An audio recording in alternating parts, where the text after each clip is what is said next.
Assalamualaikum warahmatullahi wabarakatuh. Bersua lagi kita dalam ruangan Jom Berkebun. Alhamdulillah, setelah hampir 3 minggu kita tidak datang ke kebun ni kerana disebabkan ada kerja yang perlu dibuat.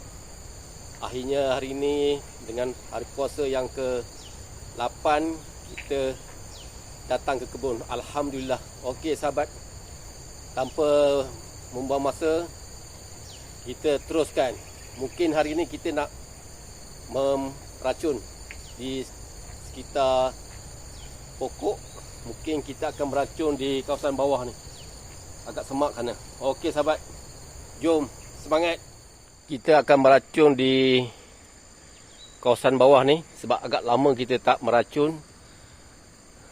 Kalau tengok kepada keadaan, rumput-rumput yang panjang tu membuat kita basah, seluar kita basah. Okey sahabat, cuaca nampaknya mendung, awan hitam berarak. Biarpun burung-burung berkicauan, kita lanjut saja. Okey sahabat. Okay, sahabat, sebelum kita meracun, di kesempatan yang ada ni kita ambil dulu bunga kantan. Ni. Alhamdulillah. Ini adalah bunga kantan yang dah berkembang.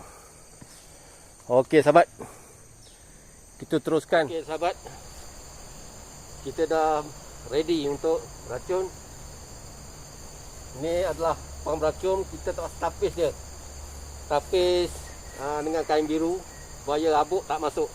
Okey sahabat.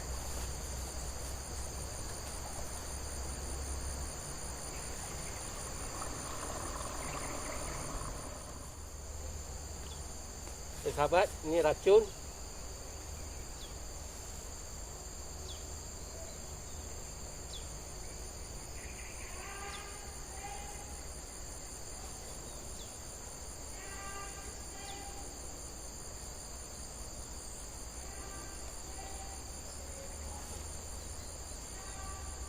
Dan kita letak sikit minyak hitam.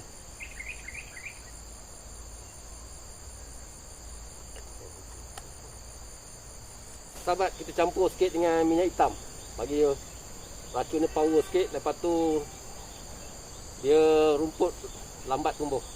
Okey sahabat.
Sahabat, lepas kita meracun tadi, kita dah ambil bunga kantan. Kita nak gemburkan pokok nanas kita.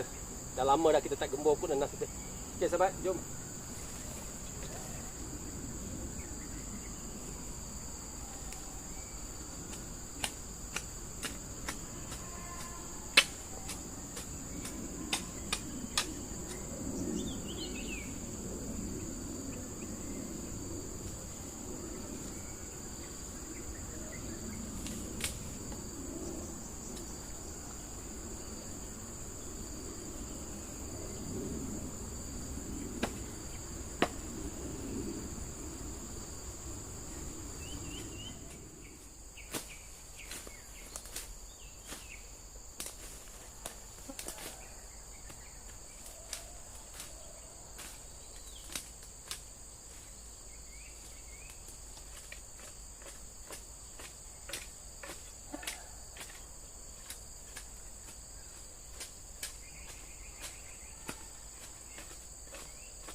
Alhamdulillah sahabat, mungkin pertemuan kita berakhir di sini. Maklumlah bulan puasa ni kita buat mana yang termampu. Ini sahabat, bunga kantan yang kita ambil, kita dah meracun, kita dah gemur pupuk nanas dan kita ambil sedikit ni. Kita berjumpa lagi. Terima kasih kepada yang menonton dan juga siapa yang baru jumpa channel saya ni, Jom Berkebun.